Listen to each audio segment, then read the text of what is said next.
Good morning guys, এখন বাজে ঠিক সকাল 9টা, আর 9টা থেকে আমি আমার ব্লগটা শুরু করছি। আশা করি তোমরা সবাই ভালো আছো, সুস্থ আছো, আনন্দে আছো। আমিও খুব ভালো আছি। তো সকাল সকাল ঘুম থেকে উঠে গেছি, তারপরে তোমার সমস্ত কাজ কমপ্লিট করে স্নান করে পুজো হয়ে গেছে। আর যেহেতু বৃহস্পতিবার, মা লক্ষ্মীর পুজো, তো পুজো কমপ্লিট করে নিয়েছি। এখন প্রসাদটা নামাবো। আর আজকে আকাশটা বেশ মেঘলা মেঘলা, চলো একবার দেখিয়ে দিই তোমাদের। এই দেখো, মেঘলা মেঘলা আকাশ করেছে, বেশ ভালোই লাগছে।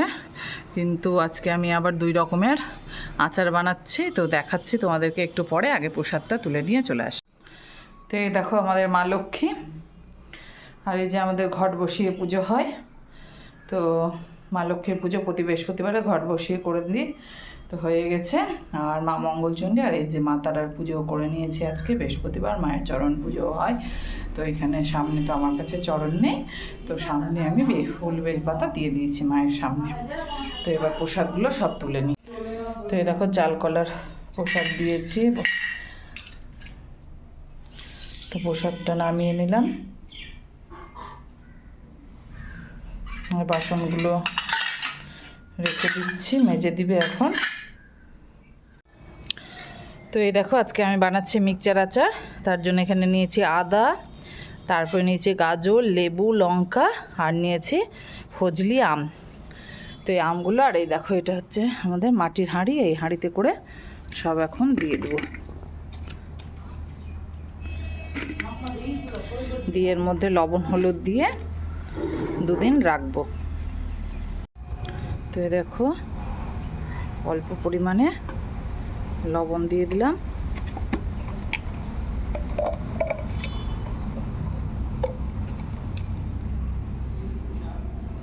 আর অল্প পরিমাণে হলুদ।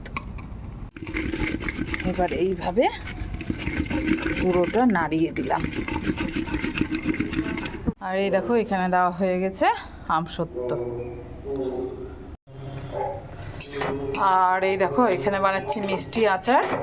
তো মিষ্টি আচার বানানোর জন্য প্রথমে এই আমটা কুচি কুচি করে কেটে আর চিনি দিয়ে মাখিয়ে রেখেছিলাম, চিনি আর লবণ দিয়ে। আর এখন আস্তে আস্তে এটাকে এখন কড়াইয়ে দিয়ে দিয়েছি। এবার এটা আস্তে আস্তে পাকে।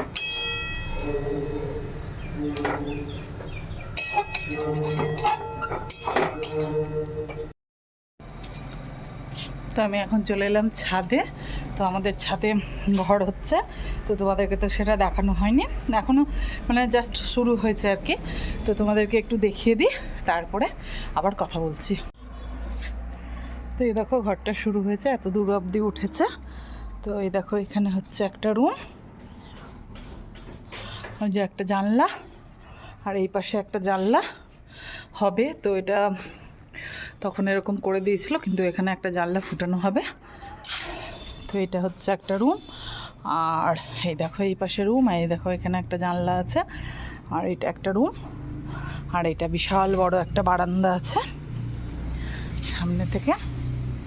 আর এই যে এখানে হচ্ছে কিচেন রুম, আর এটা হচ্ছে ওয়াশরুম হবে। এখানে ট্যাঙ্কিটা উপরে তুলে নেওয়া হবে। আর এটা হচ্ছে গলি, এই গলি দিয়ে ওয়াশরুম যাওয়ার রাস্তা রয়েছে। আর এই দেখো বিরাট বড় একটা বারান্দা, এখানে ছোট্ট একটা ঠাকুর ঘর হবে। তো এই ছিল আমাদের ছাদ ঘরের প্ল্যানিং, তো তোমাদেরকে দেখিয়ে দিলাম। তো এই দেখো আমাদের কাছে প্রচুর ইটা হয়েছে, আর ইটাগুলো খুবই ভালো, জামা কাপড় খুব সুন্দর পরিষ্কার হয়। তো এই দেখো এটা হচ্ছে রিঠা। আর এই দেখো এটা একটা গাছ, দেখো কত করবী ফুল ফুটে আছে।